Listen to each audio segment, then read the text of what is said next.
calculons.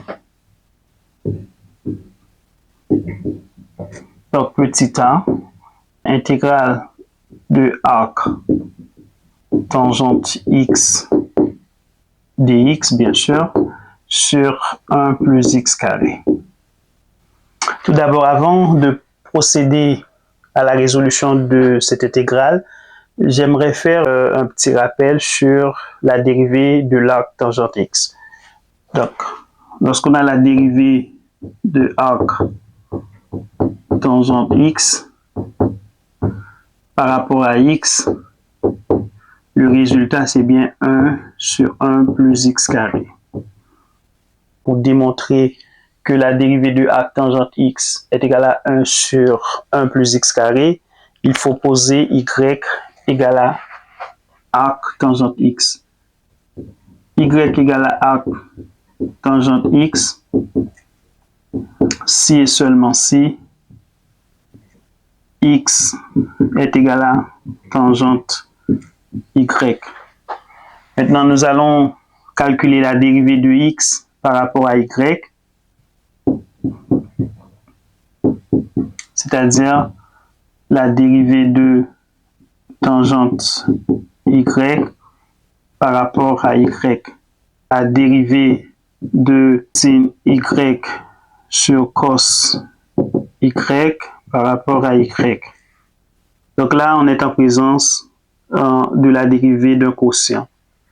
Vous savez que la dérivée d'un quotient, u sur v, est égale à la dérivée du numérateur par le dénominateur moins la dérivée du dénominateur par le numérateur, c'est-à-dire v du moins u dv sur v carré, avec u dans ce cas égal à sin y.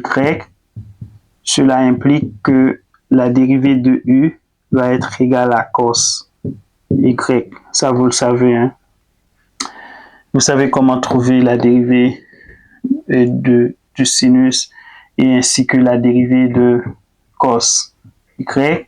La dérivée de v, bien sûr, c'est moins sin y. Donc, appliquant la formule, donc on va avoir dérivée de x par rapport à y. Ça va donner quoi? C'est bien v du cos y,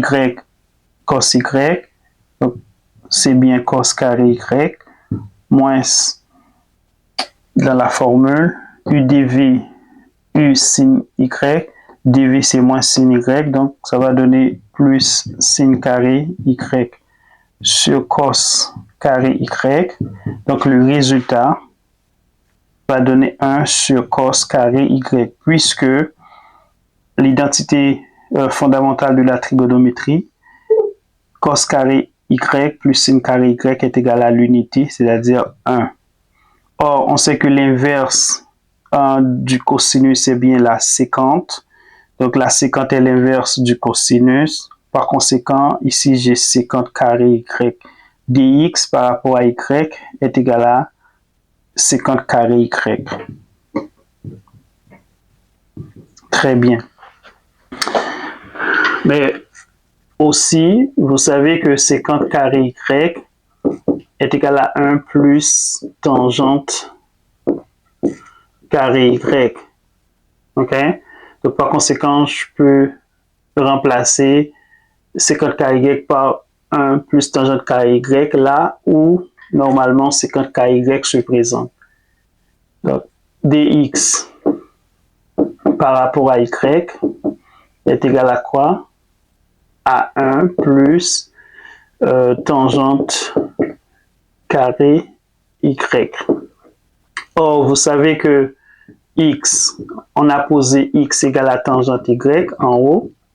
Vous vous rappelez, x est égal à tangente y si et seulement si x carré est égal à tangente carré y. OK? Vous êtes d'accord? Donc, dx par rapport à y va être égal à 1 plus x carré. OK? Mais la dérivée que je veux, c'est dérivée de y par rapport à x. Parce que y est égal à arc tangente x. C'est ça que je veux. Donc, je vais inverser ce rapport. Donc, je vais avoir dy par rapport à x va être égal à 1 parce que je vais inverser ça aussi. Donc, c'est 1 sur 1 plus x carré.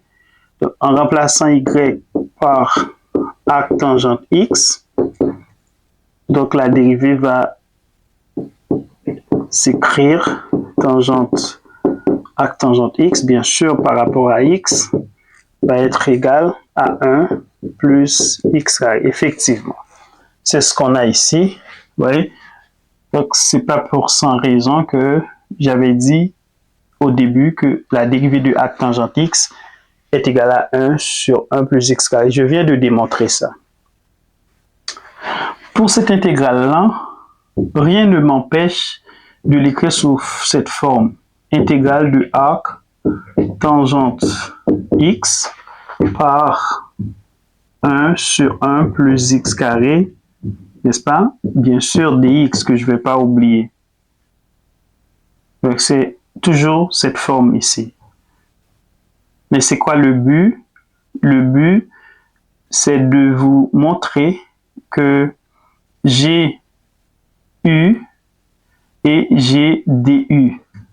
Pourquoi? Parce que si je pose u égale à arc tangente x, sa dérivée qui est du va être égale à 1 sur 1 plus x carré. Bien sûr, je dérive par rapport à x.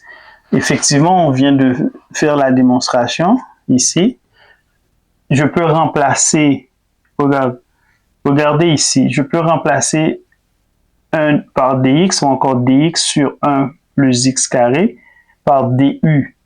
Et arc tangente x peut être remplacé par u. D'où l'intégrale va être transformée en u du. Or, je sais que l'intégrale de u du n'est autre que 1 demi u carré plus c. U est égal à arc tangente x. Par conséquent, le résultat de mon intégrale, ça va être égal à 1 demi arc tangente carré x plus c. Ça, c'est le résultat. OK? Très bien. Donc, l'intégrale de arc tangente x dx sur 1 plus x carré est égale à 1 demi arc tangente carré x plus c.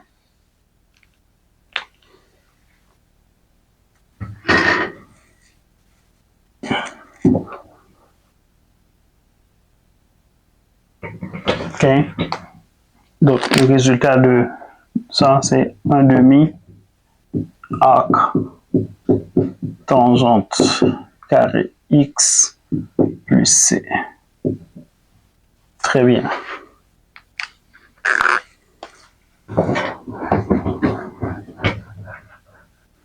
On va procéder à petit b qui dit que l'intégrale de x carré dx sur x plus 1. Maintenant, en présence de quoi nous sommes ici? Ici, il s'agit de fonctions algébriques, ou encore on a des polynômes ici, de degré 2 et puis de degré 1. Lorsqu'on a la forme de P de x sur Q de x, donc quand j'intègre ces deux, c'est-à-dire j'intègre par rapport à x, si le degré du numérateur, c'est-à-dire au numérateur ici, est supérieur, n'est-ce pas, au dénominateur, on peut utiliser la fraction ou on peut aussi passer par décomposition, ou bien on peut aussi utiliser l'astuce mathématique par l'ajout de l'unité 0, c'est-à-dire de chercher la forme du dénominateur, mais en ajoutant une valeur nulle au numérateur qui ne va pas affecter normalement l'intégrale ou encore mon intégrale. Vous allez voir ce que je dis par là. Qu'est-ce que je veux expliquer par là? L'intégrale de x carré dx sur x plus 1 peut s'écrire aussi sous la forme de x carré plus 1 moins 1 dx sur x plus 1. Vous êtes d'accord? C'est ça que je parle de l'unité. Plus 1 moins 1, c'est 0. On appelle ça astuce mathématique, surtout quand on travaille avec les fonctions algébriques, ok? Parce que je cherche la forme, ok, du dénominateur, la forme qui est au dénominateur. Je cherche cette forme-là au numérateur pour pouvoir simplifier. C'est dans le but de simplifier la fraction, encore le rapport que j'ai, ok? L'important, c'est de chercher à simplifier. Parce que si je cherche la forme de u' sur u, je sais que l'intégrale de u' sur u est égale à ln u, mais je ne peux pas faire ça parce que le degré du numérateur est supérieur au degré qui se trouve au dénominateur. Donc, je ne peux pas vraiment avoir la forme de u' sur u. Il faut que j'utilise d'autres méthodes. Okay? C'est pourquoi j'ai cette forme ici, là. Je peux, par arrangement, écrire aussi l'intégrale de x carré moins 1. Vous êtes d'accord? Et puis, plus 1 sur x plus 1. Et puis, le tout dx. Et je sais que l'intégrale d'une somme est égale à la somme des intégrales. Par conséquent, je peux écrire intégrale de x carré moins 1 sur x plus 1 dx.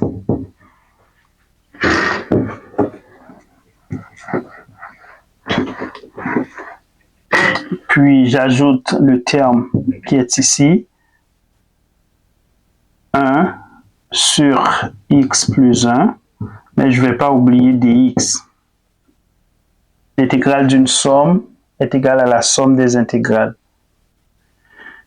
Donc l'identité que je viens de remarquer ici, c'est x carré moins 1, c'est-à-dire a carré moins b carré.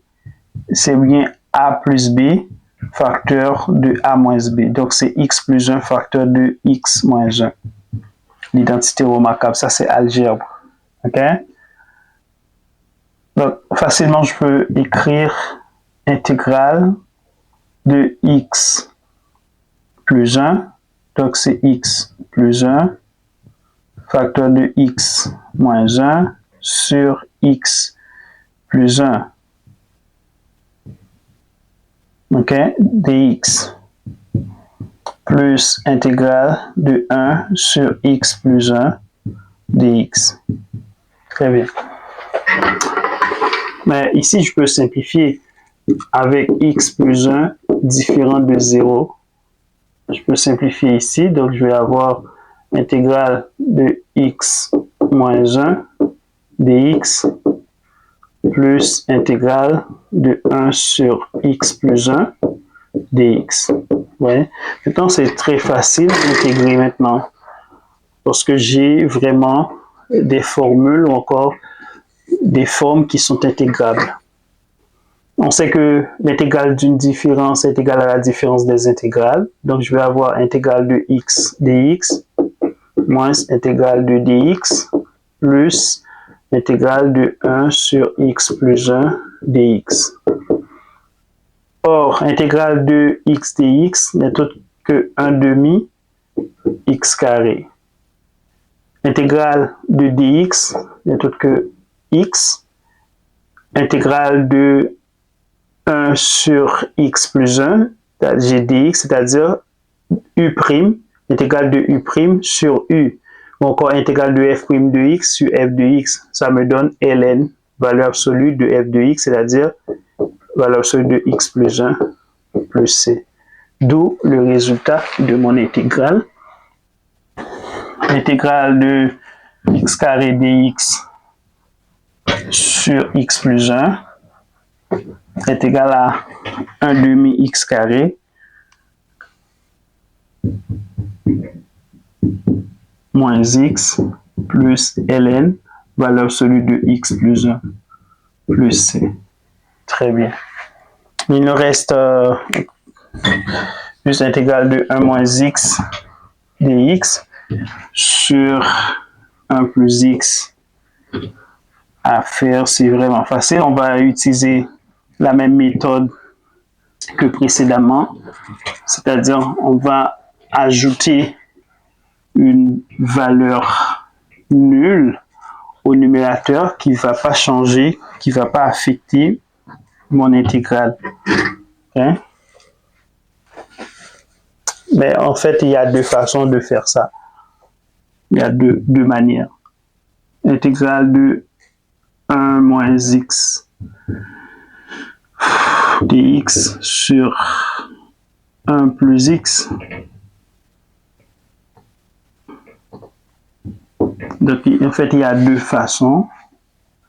Je vais utiliser l'une des façons, c'est plus simple. Je vais ajouter et retrancher au numérateur plus 1 et moins 1. C'est-à-dire, on va écrire intégrale de 1 moins x plus 1 moins 1, ok, dx sur 1 plus x.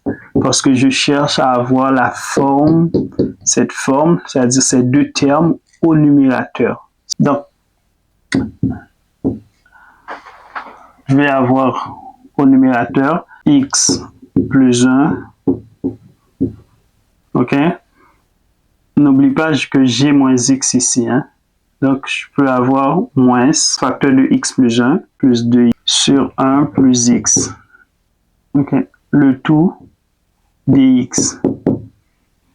But, on revient à la même chose pour dire que l'intégrale d'une différence est égale à la différence des intégrales, l'intégrale d'une somme est égale à la somme des intégrales. Donc, je peux tout simplement écrire ici, c'est moins facteur de x plus 1 sur 1 plus x, ou bien x plus 1, c'est la même chose, dx, okay, plus intégrale de 2 sur 1 plus x, bien sûr dx. Donc ça ne change pas en intégrale. Donc je peux dire ici, avec x plus 1 différent de 0, donc il va rester moins intégrale de dx plus 2 intégrale de 1 sur 1 plus x dx, moins x plus 2 ln, valeur absolue de 1 plus x ou bien x plus 1, c'est la même chose, plus c. Le résultat de mon intégrale est 2 ln, valeur absolue de x plus 1, moins x plus c. Ça, c'est le résultat. J'espère que cette vidéo vous a plu. Je vais vous donner rendez-vous à la prochaine. Merci de m'avoir suivi jusqu'à la fin. Bye bye.